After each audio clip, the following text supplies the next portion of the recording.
금강반야바라밀경 묘행무주분 제4 부차 수보리야 보살은 어법에 응무소주하며 행어보시니 소위 부주색하고 보시하며 부주성향미촉법하고 보시리니 수보리야 보살은 응여시 보시하고 부주어상이니 하이고 약보살이 부주상 보시하며 기복덕이 불가사량이니라. 그리고 또 수보리야 보살은 응당 법에 착한 바 없이 보시를 행할지니 이른바 세계에 머물지 않고 보시할 것이며 소리나 향기나 냄새나 맛이나 부딪힘이나 법에 착하지 않고 보시를 할지니라. 수보리야 보살은 응당 이와 같이 보시하여 상에 착하지 말라 함은 어찌한 연고이냐. 만약 보살이 상에 주하지 않고 보시하면 그 복덕을 가히 생각으로 헤아리지 못할지니라. 이 금강반야바라밀경 시작할 때 수보리가 안욕따라 삼막삼보리 마음을 낸 이는 그 마음을 어떻게 머무르며 어떻게 항복받으리까 하고 가르침을 청하였을 때 윗문장에서 보살이 아상인상 중생상 수자상이 있으면 곧 보살이 아니라고 말씀하시고 그 마음을 항복받는 법을 가르쳐 보이시고 이 문장에 와서는 앞에 문장에 그 마음을 머무는 법을 일러주시는 것입니다. 수보리야 보살이 법에 집착하지 않고 부시를 행하는 것이라고 말씀하십니다. 예를 들면 빛이나 색깔이나 소리나 냄새나 맛이나 부딪힘이나 법 이것을 육진을 말하는 거죠. 육근의 경계에 육진을 얘기합니다. 육경, 육진을 말하는 거죠.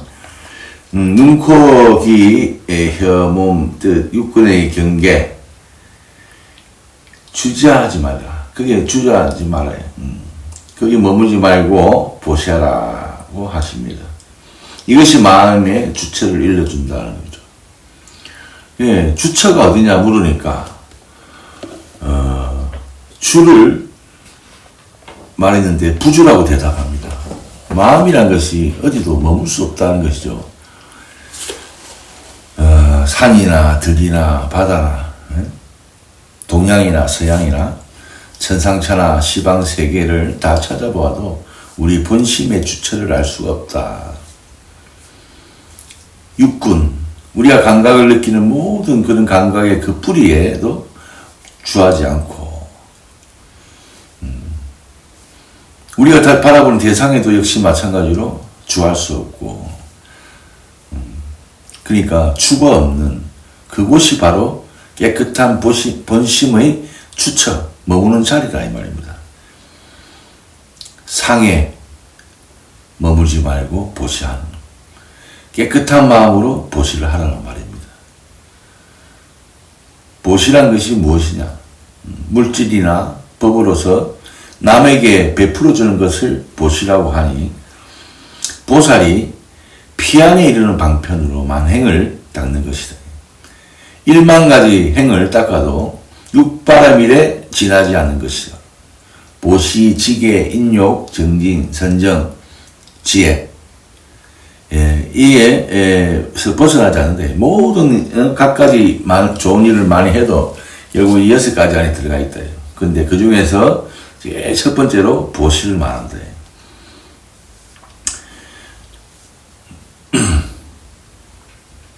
어째서 그렇게 보시의 중요성을 말을 하냐면 이 세상에서 가장 사람이 무서워지고 또 더럽고 그렇게 변하고 죄악을 짓게 되는 근본이 탐욕에서 시작된다. 보시는 이 탐욕의 무서운 병의 뿌리를 없애버리는 그런 방편이 된다. 그리고 자비심을 일으키는 등불이 된다. 내 것을 널리 베풀어 줌으로써 준다는 것을 곧 놓아버린다는 말과 같은 말이죠. 우리는 참으로 잘 살기 위해서 내가 가지고 있는 모든 것을 놓아버리는 지혜가 있어야 된다.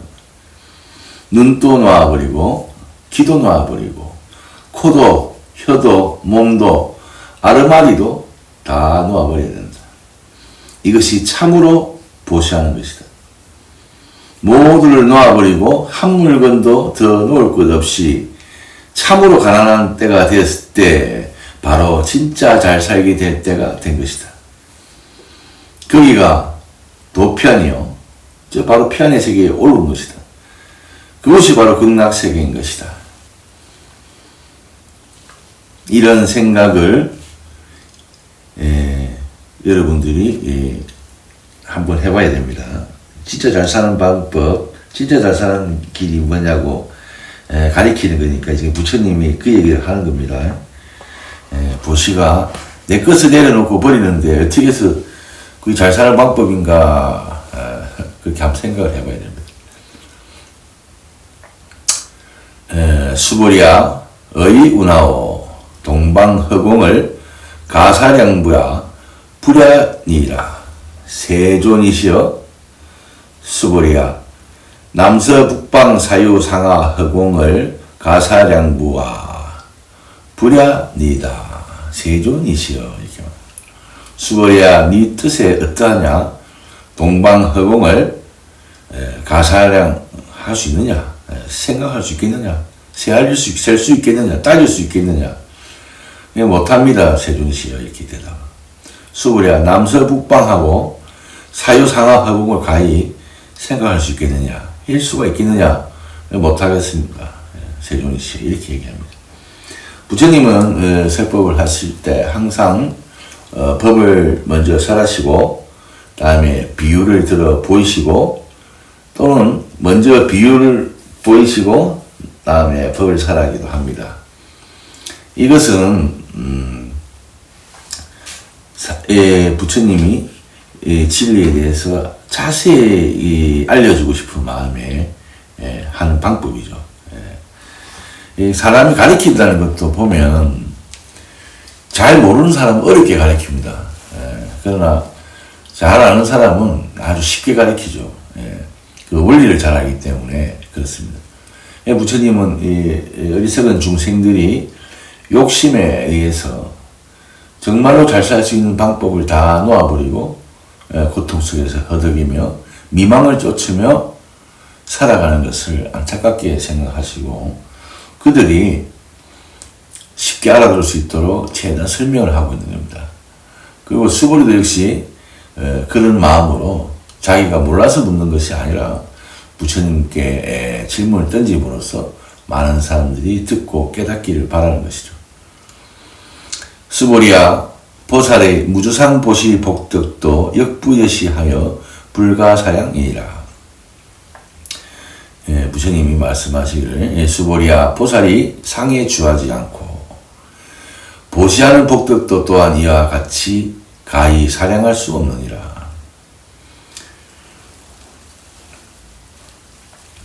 수보리야 보살은 다능여서 교조니라. 수보리야 보살이 다만 가르친 바대로 주할지니라. 부처님께서는 수보리의 물음에 따라 마음 주하는 법을 말씀하실 때 이 때문에 윗말들을 딱 잘라서 내가 위에서 알려준 바와 같이 그 마음을 머물러라. 그렇게 말씀하십니다. 머물 데가 없다. 그곳에 머물러라. 이렇게 말씀하시는 거죠. 열이 실견분 제5 수보리야 의운하오 가히 신상으로 견여래부와 불야니이다. 세존이시여 불가이신상으로 득견여래니. 수보리야 네 뜻이 어떠하냐 가히 신상으로서 열애를 본다 하겠느냐 못하겠느냐. 못합니다 세존이시여. 신상으로서는 열애라 하지 못합니다. 부처님께서는 남달리 32가지의 거룩한 상을 가졌다고 합니다. 중생들이 혹시나 이 신상, 이 생김새를 보고 열애인 줄 알까 염려하시어 수보리를 불러 물으시는 뜻을 알고 못합니다 하고 세존이시여 이렇게 대답을 합니다. 열애의 상을 보고 열애의 허한 육신을 보고 그것을 열애라고 생각해서는 안 된다고 말씀하시는 거죠. 하이고 열애 소설 신상은 즉비신상 일생이라. 어찌한 연고이냐 하면은 열애께서 말씀하신 신상이란 것도 그 신상이 아니기 때문입니다. 이렇게 말합니다. 왜 그런가 하면 신상, 곧 육신의 모습으로 열애라고 할 수 있다고 하는 것은 실다운 존재가 아니기 때문에 우리가 가지고 있는 육신이라는 존재는 실다운 존재가 아닙니다. 그래서 육신의 지수 화풍, 땅, 물, 불, 바람의 성질을 합하여 조직된 것이니 따로 자체가 뚜렷이 없기 때문입니다. 그래서 우리가 머물고 있는 집이 주축이 등 둘보, 중방, 연자, 도리, 평방 등으로 합하여서 세운 것인데 뼈, 살, 가죽, 그런 피 이런 것들로 물질로서 연합된 것인데 존재는 찾아볼래 찾을 수가 없대. 거짓 이름에 불과한 것이고 신상이라는 것도 이와 같아서 집이 아니듯이 신상도 신상이 아니라는 것이다. 불이 고 수불이 하사대 범소유상이 계시허망이니라. 약견재상 비상이니 즉견열애니라. 부처님께서 수불이에게 고하사대 무릇 있는 바 상이 다 허망한 것이나 만약 모든 상이 상 아님을 보면 곧 열애를 본 것이니라. 이 문장에 금강경의 사국의 힘을 먼저 알아야 합니다. 사구라는 것은 내글기라는 말이요. 개라는 말은 시나 노래와 같이 글귀로 된 것을 개라고 이름합니다. 이러한 사구개가 금강경 중에서 또 두 군데가 있습니다. 그러나 이 대문 사구개가 이 경을 알려는 사람에게 더욱 중요한 개가 되니 이 개송의 차관에서 깊이 음미해서 이제까지 발견치 못했던 자기의 새 세계, 새 천지를 발견하기를 간절히 부탁합니다. 깨닫기를 바란다. 그러면 이제 사구개를 말하고자 합니다. 무릇 있는 바 상은 다 허망한 것이나 만약 모든 상이 상 아닌 것만을 알게 되면 곧 열애를 본 것이다. 이름 명색에서 벗어나서 있는 실상을 그대로 보게 되면은 그 전체가 다 열애의 세계를 보게 된다는 것이죠. 내 마음에서 일어나는 모든 상을 들어서 말씀하시는 겁니다. 허망하다는 것은 단 하나도 실잡지 못하다는 말씀입니다. 우리가 생각하는 것, 보고 듣고 만지고 느끼는 모든 것들에 우리의 개념, 생각이 들어가 있습니다. 그 생각은 주체가 없고 모든 것이 허망한 것이다. 일어났다 사라지는 그런 감각들 뿐이다. 모든 것은, 존재하는 모든 것은 필견 없어지고 만다. 그대로 영원히 존재하지 못하고 난 것은 반드시 죽게 된다. 이러므로 모두가 허망할 수밖에 없다.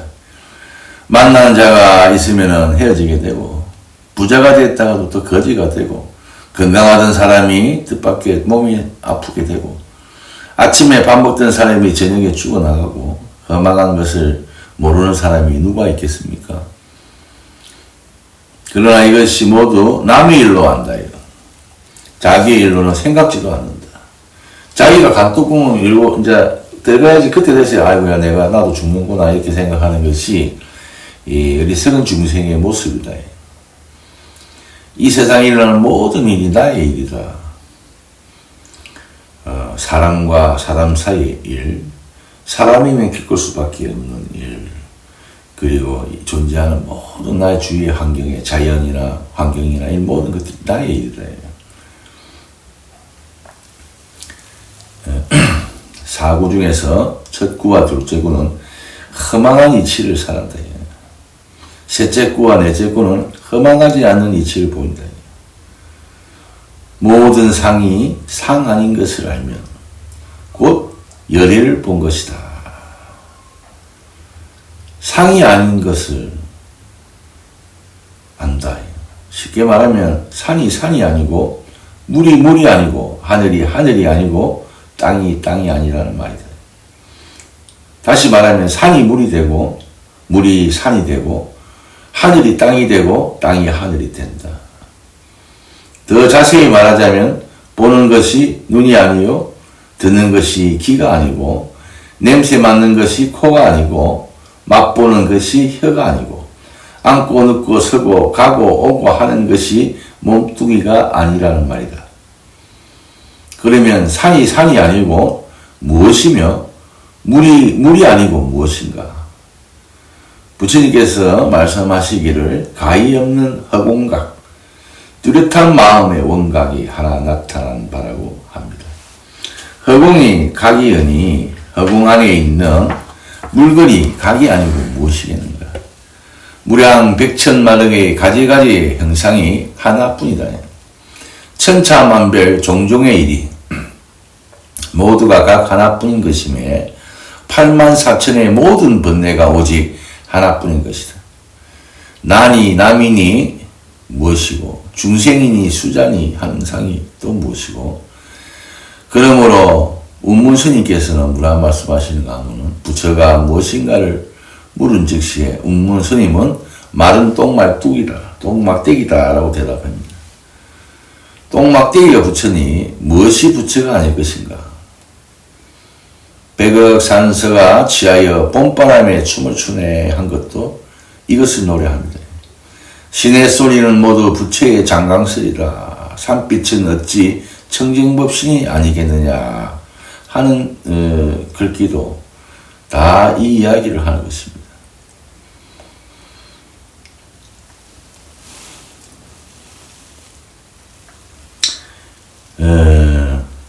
이체 모든 법이 거짓 이름한 것이다.